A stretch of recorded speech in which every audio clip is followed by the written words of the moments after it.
Welcome to Passport Control. Can I have your passport, please? Yep, got it right here in this plastic wallet. That's very efficient. Yeah, efficient is my middle name. Well, I've just checked your passport and your middle name seems to be Ian. I'm afraid you're going to have to come with me, sir. Wait, but what? Silly side, sit in the noir. Absurd cat welcome, where the shade, side to and by.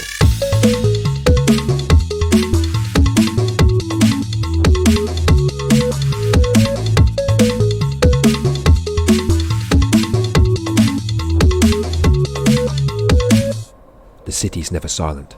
It exhales loudly before settling down for the night. The population stream in and out of boxes from smaller moving boxes, taking turns to sleep, whilst I am always watching. Streets become quieter, roads less congested. The city has indigestion and needs a Rennie. It's 7:22 p.m.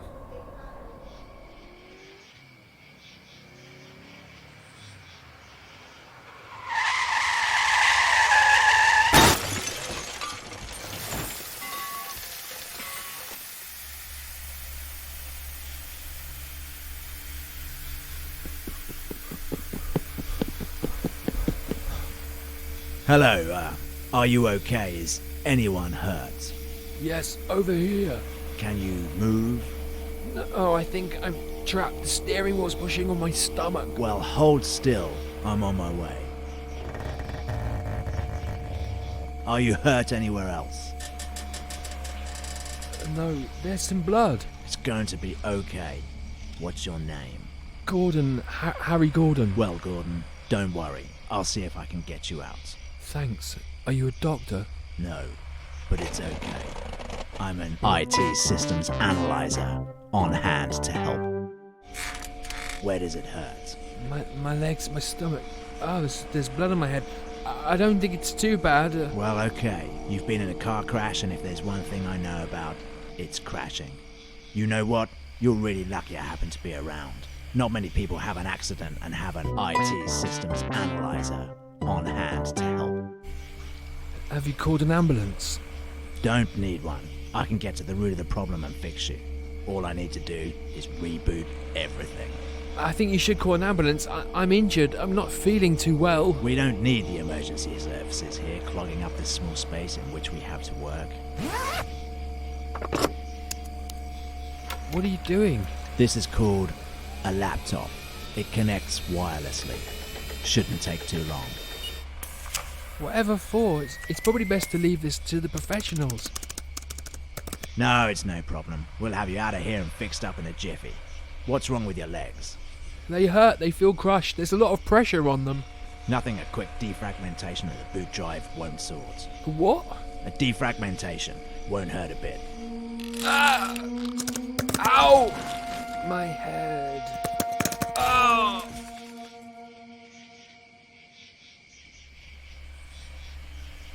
Anywhere else? My back.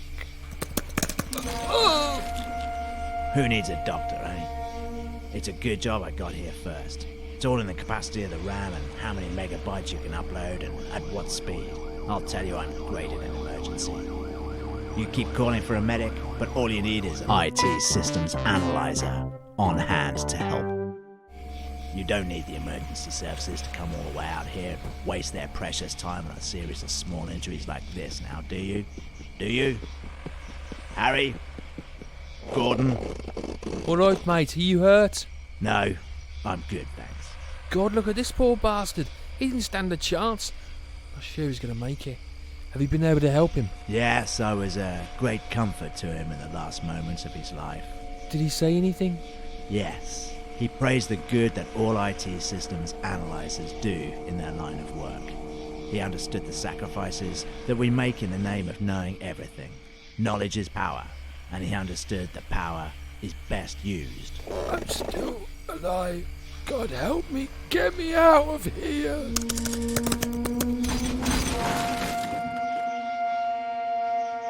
Shutdown complete. Sorry, did you say something? No, it was just an error message. Welcome to Passport Control. Can I have your passport, please? Yes, here it is. Excellent, thank you. Great picture, very handsome. Thank you. Handsome is my middle name. Oh dear, sir. I've just checked and your middle name's Ian. I'm afraid you're going to have to come with me. But I...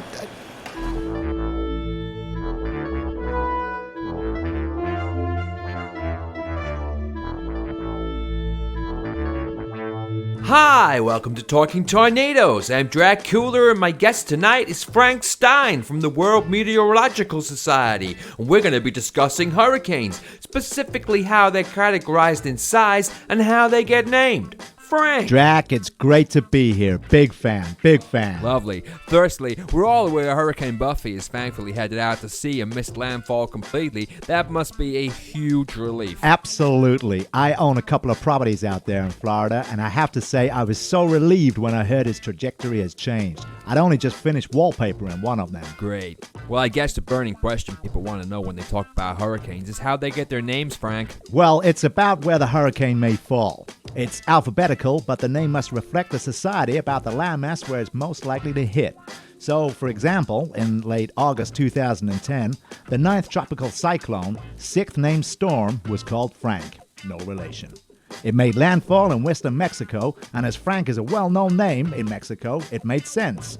We've also used Ken and Patricia, for example. Great Mexican names. But the World Meteorological Society has decided this year to remove this system. Why is that? We had a lot of complaints from Mexico, and it was thought giving a deadly tropical depression a cute name was downplaying how deadly these storms are.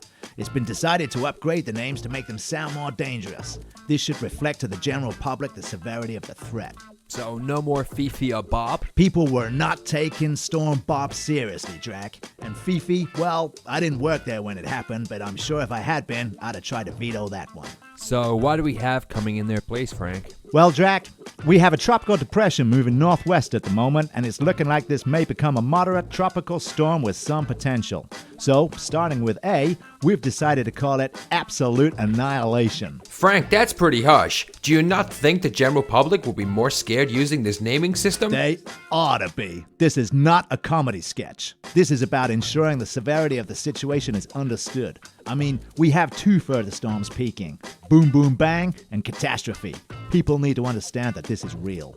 And what comes after that, Frank? Well, there's a lot of debate over this one, but we went for Death, followed by Ending Life, Frenzy, and God's Violent Handshake. That seems a little over the top, Frank. No, we want people to be scared, to hear this storm is coming and leave the area, keeping them safe and away from harm. But then you have Hurly Burly? It's not all doom and gloom. This one is looking like it might be dissipating already. Isotope is even further down the line, so yeah, we'll go a little softer when needed. Okay, well thanks, Frank. Join us after the break to find out what other names have been chosen to take the place of John and Jane. See you after these sponsors. Welcome to Passport Control. Can I have your passport, please? Yes, Nice holiday, sir. yes, Good weather. yes. Bit quiet today, aren't you, sir? Often quiet. Yeah, well, quiet is my middle name. Oh, bugger. We both know it's Ian, sir. You better come with me. Welcome back to Talking Tornadoes. Before the break, Frank was giving us the lowdown on the new naming system for hurricanes. The idea now is to scare the general public so they get to safety quicker. Betty and Belinda are gone, but what do we have in their place? Do you have the list for the rest of the alphabet there, Frank? I sure do, Drac. J is for Jackhammer. Then we have Kaboom, Liquidation, and Murder World. I came up with that one. Well, we like the idea of keeping some of the characteristics of the hurricane in place. Okay, but Murder World? Then, of course, coming from the Caribbean Sea, we have Necrosis, Oblivion Window, Pandemonium, Quietus, Rampage, Slaughter, Turmoil, Ugly, and Vacuum Cleaner Attack. Surely there is not one for X. It's a tricky letter to come up with for words, right? Yep, that's true, but we went with X marks the spot where you die. That's slightly literal. Just trying to keep it real, Drac. And why? Yeast infection of the wind. We struggled with Z for many months until one day I was watching the Michael Caine movie Zulu. I decided it would form the basis of the last alphabetical storm. Now, Drac, to understand this one, it has to be said while doing an impression of Michael Caine. I dread to think. Zulu! Don't shoot until you see the whites of their eyes! I'm so glad I asked. Well, join us next week, where I'll be speaking to W. Wolf, who'll be explaining why we don't name raindrops. East, Mid, South, West Radio. Just lay down. We've got the hits. Well, hallelujah, it always seems to be raining for these two men on East Mid-Southwest Radio as we head over to Stargazing Live. You join us here once again at the observatory as we continue our quest to map the night stars and do battle with the British weather, which perpetually seems to be against us. Are you going to come and join me, Bundy? Almost finished, Ted. The show has started, Bundy. 2 more seconds. There. Done. What have you done? Hang on, Ted. Let me bring it over to you. Ta-da! What do you think? It's awfully big, Bundy. What actually is it? Well, we've been up against this dreadful rain for so long now, I thought I'd build something that might cheer us up a little. A treat, Bundy? How exciting! But what exactly does it do? If you press that little button there, Ted, I think you might be in for a pleasant surprise. Oh, I do like pleasant surprises. This little button here? That little button there. All right then. Oh, hang on. Just a little fine-tuning, and... there, that's got it. Try the button again, Ted. Right you are, Bundy. Take 2.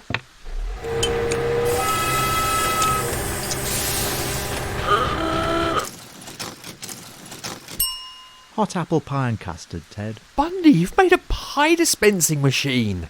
Not just dispensing, Ted. This machine makes the pie freshly from scratch and serves it up in one of 3 delicious flavours: apple, rhubarb, or beef and onion. But you need to remember to switch the custard setting to gravy for that one. How utterly magnificent.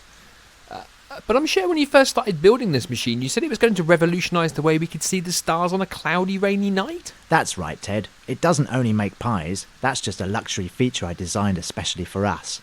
But if I move it over to the telescope, I'll show you its main purpose. You need a hand, Bundy? No need, Ted. I just have to connect these leads up to the telescope like this, and then plug this wire into the computer like this, and hey presto, we have liftoff. With just a single touch of this button here, Ted, even the bleak constant downpour of cold relentless rain won't prevent us from seeing the glory of the night's starry sky. Oh, can I press the button, Bundy? It's this one just here, Ted. Right you are. It's a laser for our telescope, Bundy! Indeed it is, Ted. My goodness, this is exciting. How far does it project? Approximately 9.46 trillion kilometres according to my calculations, Ted. Or, if you prefer it, about 1 light year. Now that is a powerful laser, Bundy. No expense spared here, Ted. Oh, it's made another pie. Rhubarb this time, if I'm not mistaken. This is awfully thrilling, Bundy, but I'm far too excited for pie. I'm keen to know if the laser actually can pierce through the night's rain and perhaps finally give us a little glimpse of Cyrus the dog star. Only one way to find out, Ted. To the telescope. You don't have to tell me twice, Bundy. Do you want to man the telescope then, Ted? Oh yes, the telescope. Now this is very interesting, Bundy. I quiver with anticipation, Ted. What can you see? I'll bring it up on the computer screen so you can see it too. Now what on earth is that? Not on the Earth, Ted, but somewhere high above it. Well now, this is a first. I'm not really sure what to say, listeners, but thanks to Bundy's incredible laser pie machine, we're finally cutting through the endless night's rain and we're seeing, well, how would you describe it, Bundy? I'm not sure quite where to start, Ted. It's a sort of magnificent bright white circle of light. Excellent analysis, Bundy. That's my conclusion also. But what actually is it? You don't suppose we're finally in the presence of the magnificent Beetlejuice? I'm not even sure it's a star, Ted. But it is awfully bright, and it seems to be getting bigger. Bigger or closer? But if it isn't a star, then whatever could it be? Cyberbullying? I don't think that's what that is, Ted. I say, though, you don't suppose it's some sort of interdimensional galactic spacecraft here to make first contact with 2 humble stargazers, do you? Actually, now it's closer. I can see it a bit clearer. And if I'm honest, it's awfully helicopter-shaped for an interdimensional galactic spacecraft. This is the police. It is an offence to project a laser into a commercial flying area. I'm ordering you to switch it off immediately. Crumbs, Ted. It's the Rozzers. This is your final warning. For goodness sake, Bundy, you better shut it down. Switch off the laser or we will use force. Gracious me, Ted. I've never been so panicked. If you could hurry it up just a little, Bundy. I think they're pointing a gun at me. Heavens to Murgatroyd. There, that's it, Ted. I think it's off. I think the police are off too. My goodness, that was a close call, Bundy. My heart's positively thumping. Shame about your machine, though. I was just becoming quite fond of it.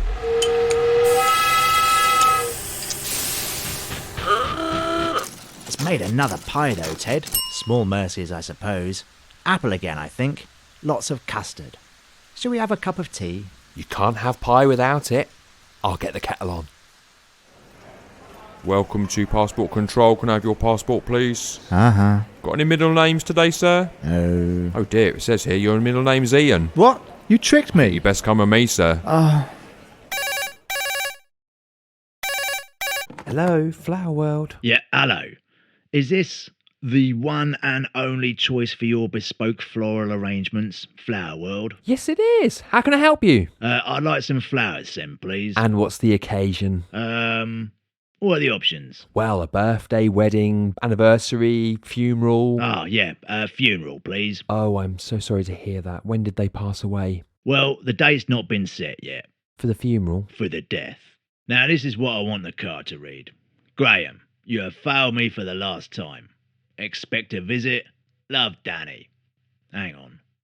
Do you think that love party's too much? Shows you care for that person very much. Right, yeah. Remove that and put regards, Danny. Sorry, I thought you said they died. Not yet, not yet. Oh, I don't think we should be sending them flowers yet. Oh, okay. Well, what are the options again? Birthday, wedding, anniversary. All right, anniversary.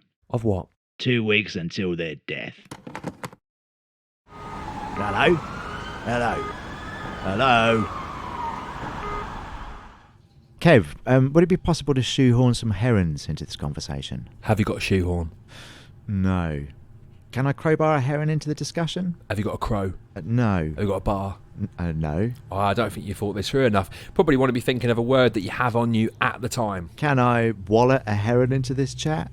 You probably have your wallet on you, right? I do. Well, that's not the right word for this sentence, but what is it about the herons? I just want to chat about the herons. You always want to talk about herons. Well, they form an important and pivotal part of our podcast. I joined Cat Noir on a pro-heron basis. For what purpose? I thought Cat Noir was a heron discussion group. No, that's not true, is it? Because you filled out that application form and ticked the wrong box, didn't you? You ticked herrings. Remember?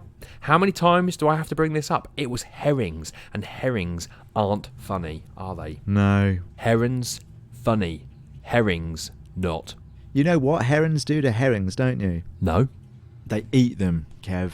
Right out of the can. Wait a minute, how does a heron open a can? It just sort of walks into the supermarket like anyone else, buys the can, pulls off the ring pull. You don't need any specialist equipment. Wait a minute, you just said it walks into a supermarket like anyone else. Have you seen a heron walk? It does like a 3-step shuffle, walks forward a bit, back a bit, forward a bit. It's a regal bird. Regal heron? Yeah, they're like the kings or the queens of the swamp or the moorland. They stand still for hours. If I was going to change my name, it would be to Regal Heron, the Swamp King. Twirzel's chocolate tastes a bit like fairy tales. There it was again, Kev. Did you hear it? Hey, what? That chocolate thing with the music and the soft, milky voice. No. Must have missed it. I swear it's not the first time either. I'm sure I've heard it before on Cat Noir, just sort of popping up, banging on about chocolate and then disappearing again. I've no idea where it's from. I don't remember writing it, I don't remember recording it. It's weird. Oh, a lot happens in this podcast though, Matt. It's hard to keep up with it all. Are you eating? Just some chocolate. That's a bold move to be munching in front of a microphone whilst recording a comedy podcast, Kev. Wait a minute. Chocolate?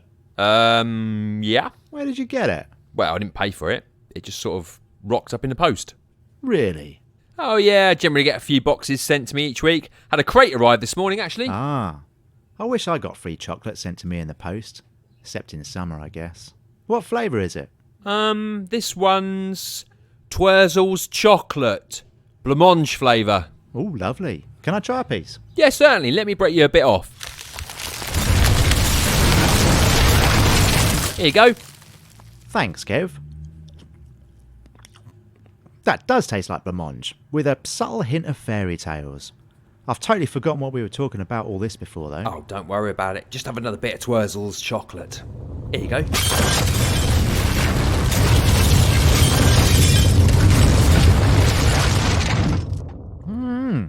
You've been listening to Cat Noir. This episode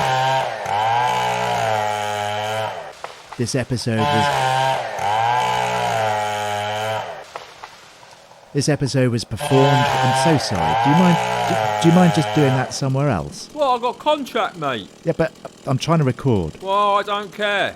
I know I've been paid for a contract. I will stand by that contract. Well, let me simply just say this, and then you can go about cutting down whichever tree you wish to cut down. Oh, really? Can you actually hear yourself think if I do this? If you stop doing that, if you just stop for the moment, let me record my lines, and then you can go about your business. Didn't hear a word, mate. Didn't hear a word. You have been listening to Cat Noir. This episode was written, performed. Would you mind switching it off, at least? All right, I'll give you 8 seconds. You have been listening to Cat Noir. This episode was written, performed, recorded by Kevin Chilvers and Matt Simons, with editing by Gary, the sound engineer, and the guest introducer was me. Join us next time for more of this. Oh, yeah, very clever, mate. Very clever.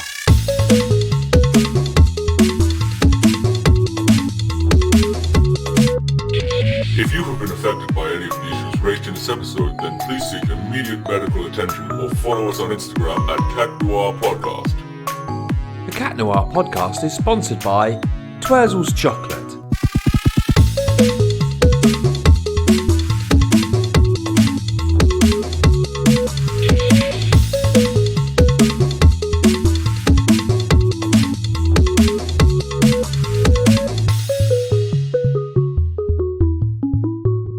Join us next time for more of this. Welcome to Passport Control. Can I have your passport, please? Ian. No cheating. Ian is my middle name. I don't have any others. I'm really in a hurry today. Hurry, not your middle name, then? No, it's Ian. You sure? Very. You're always in a rush, sir. Yes, I'm a very busy person. Would you say Rush was your middle name? No. Shame. Well, everything seems in order. Good. Can I go? Suppose so. Thank you. Thank you very much. I love you. Sorry, did you say something? Can I come with you? You work here, don't you? Yes, but it gets very lonely all here by myself, and you seem such fun. I guess I just wanted to have a bit of a life. Enjoy the sunshine, have days full of joy. Your life seems like a bundle of fun. Oh, well, thank you. I mean, fun is my middle name. Ah, got you. If you could just come with me, sir. Oh, damn. The Cat Noir podcast is sponsored by Zapsplat.com. It's where we get nearly all of our sound effects from.